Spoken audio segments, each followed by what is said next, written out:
প্রিয় বন্ধুরা, নবম দশম শ্রেণীর উচ্চতর গণিত তৃতীয় অধ্যায় জ্যামিতি দ্বিতীয় পর্বে তোমাদের জন্য যে উপপাদ্যটির আয়োজন করেছি সেটা পিথাগোরাসের উপপাদ্যের একটি অনুসিদ্ধান্ত। এটা সূক্ষ্মকোণের বিপরীত বাহুর উপর যে অঙ্কিত বর্গক্ষেত্রের ক্ষেত্রফল নির্ণয়ের একটি উপপাদ্য। গণিত ক্লাসের সবাইকে স্বাগত জানাচ্ছি। আমি মদন মোহন পাল, সহকারী শিক্ষক গণিত, সেন্ট জোসেফ উচ্চ বিদ্যালয়, খুলনা। আমরা এই উপপাদ্যটি প্রমাণের ক্ষেত্রে যে বিষয়গুলির প্রয়োজন হবে তা একটু দেখে নিই। লম্ব অভিক্ষেপ বা অর্থোগোনাল প্রজেকশন। লম্ব অভিক্ষেপটা কি আমরা চিত্র মাধ্যমে একটু বোঝার চেষ্টা করি। সংজ্ঞা হলো কোনো বস্তুর উপর কোনো তলের সাথে লম্ব বরাবর আলোক রশ্মি আপতিত হলে উক্ত তলে বস্তুর যে ছায়ার সৃষ্টি হয় তাকে ওই বস্তুর লম্ব অভিক্ষেপ বলে। আমরা দুটো চিত্র দেখতে পাচ্ছি। একই বস্তুর লম্ব অভিক্ষেপ এক এক জায়গায় এক এক রকম হতে পারে। যে তলের উপর লম্বভাবে আলোক রশ্মি আপতিত হবে সেই তলের উপরেই ওই বস্তুটির একটি ছায়া বা অভিক্ষেপ সৃষ্টি হবে। আমরা জ্যামিতিকভাবে কিছু বিষয়ের লম্ব অভিক্ষেপ লক্ষ্য করি, যেমন বিন্দুর লম্ব অভিক্ষেপ। একটা বিন্দুর লম্ব অভিক্ষেপ কি হতে পারে আমরা একটু দেখি। একটা বিন্দুর লম্ব অভিক্ষেপ একটি বিন্দু কোনো তলে অবস্থিত নির্দিষ্ট সরলরেখার উপর কোনো বিন্দুর লম্ব অভিক্ষেপ বলতে সেই বিন্দু থেকে সরলরেখার উপর অঙ্কিত লম্বের পাদবিন্দুকে বোঝায়। একটা রেখাংশের লম্ব অভিক্ষেপ কি কি হতে পারে আমরা একটু লক্ষ্য করি। একটা রেখাংশ যদি একটা তলের সাথে লম্বভাবে অবস্থান করে তাহলে তার লম্ব অভিক্ষেপ 0, অর্থাৎ একটা বিন্দুতে রূপান্তরিত হবে।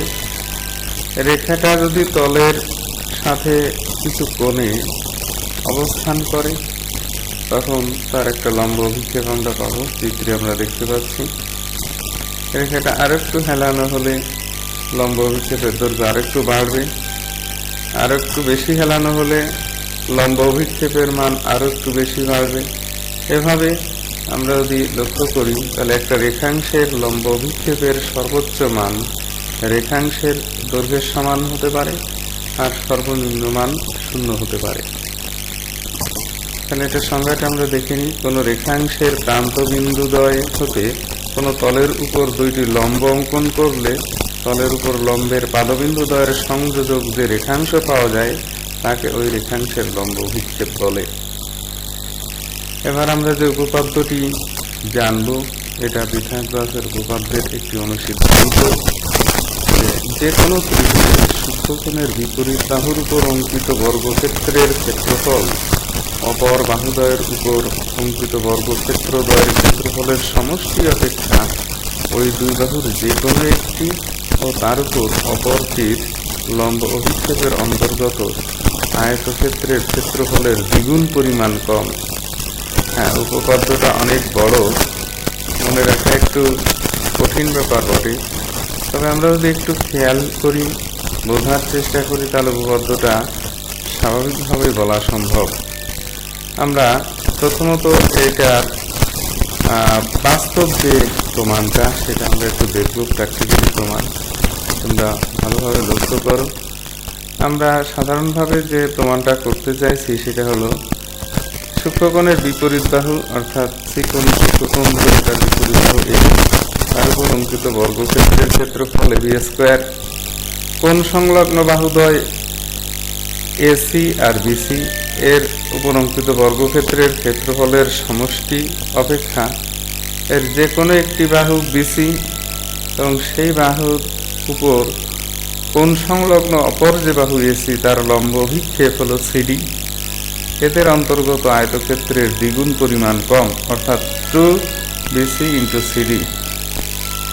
এবার আমরা প্র্যাকটিক্যালি এটা একটু দেখি। এখানে এ বিবাহুর উপর একটা বর্গক্ষেত্র আঁকি যার একটা ক্ষেত্রফল পাওয়া যাবে। অপর বাহুদ্বয়ের উপরেও বর্গক্ষেত্র আঁকি। এবার আমরা একটা লম্ব অভিক্ষেপ বিসি এর উপর এসি এর লম্ব অভিক্ষেপ এটুকু নির্ণয় করি। তাতে আমরা যে লম্ব অভিক্ষেপটুকু পাবো সেটুকু হলো সিডি।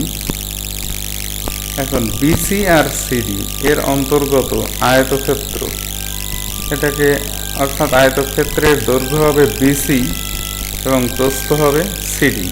তাহলে এরূপ আয়তক্ষেত্র আঁকলে তার ক্ষেত্রফল বা সেই ক্ষেত্রটি এরূপ হবে।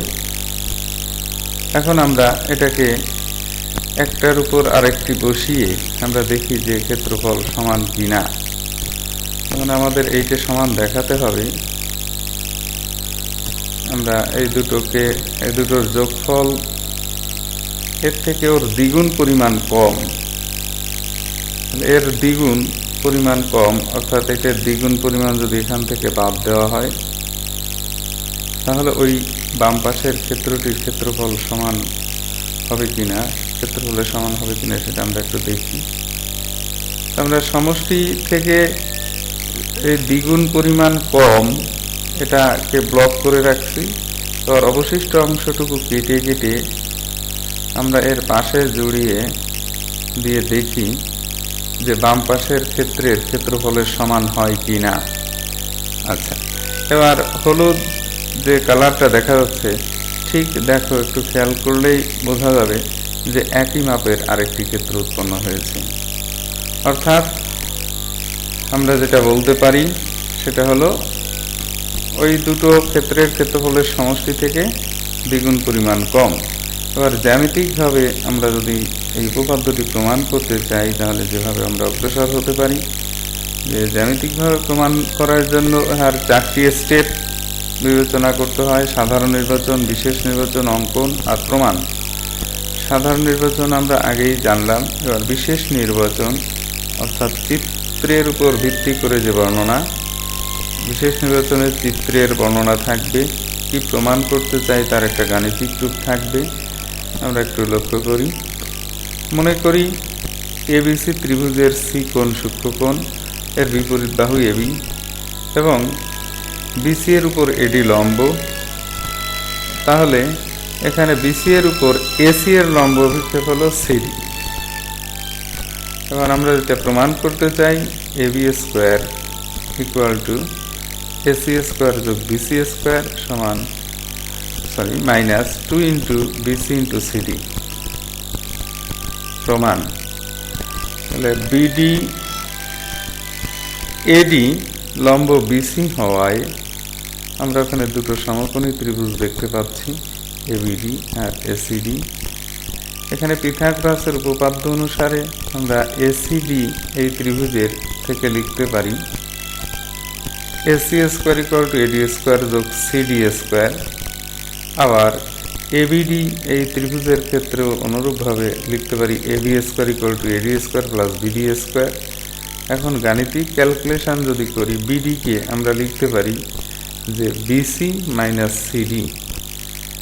বিসি মাইনাস সিডি এর হোল স্কোয়ারকে আমরা বর্গের সূত্রে ভাঙালে BC square minus 2 BC into CD plus CD square এটা লিখতে পারি।